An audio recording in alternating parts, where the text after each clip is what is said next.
പലപ്പോഴും നമ്മുടെ മക്കൾ ഏറ്റവും മോശമായ കൂട്ടുകെട്ടിൽ പോകുന്നു, ഏറ്റവും മോശമായ സംസ്കാരമുള്ള ആളുകളായിത്തീരുന്നു. അതിനുള്ള കാരണങ്ങളിലൊന്ന് അവരിലെ നമസ്കാരമില്ലായ്മയാണ്. സൂറത്തു സുഖ്റുഫിലെ 36-37 അല്ലാഹു സുബ്ഹാനഹു വ തആല പറയുന്നത്, വമൻ യഅ്ശു അൻ ദിക്രി റഹ്മാനി നുഖയ്യിദ് ലഹു ശൈത്താനൻ ഫഹുവ ലഹു ഖരീൻ വഇന്നഹും ലയസുദ്ദൂനഹും അനിസ് സബീലി വയഹ്സബൂന അന്നഹും മുഹ്തദൂൻ.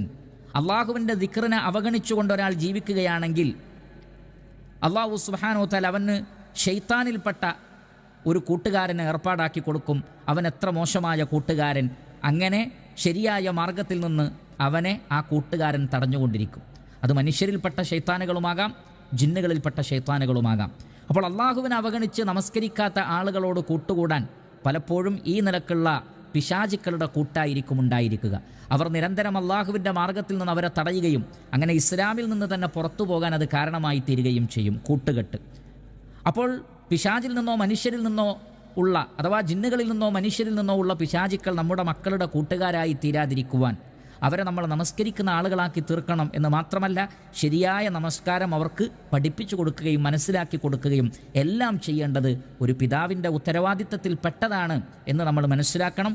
ഉമ്മാക്കും തത്തുല്യമായ പങ്ക് ആ വിഷയത്തിലുണ്ട് എന്ന് നമ്മൾ മനസ്സിലാക്കണം.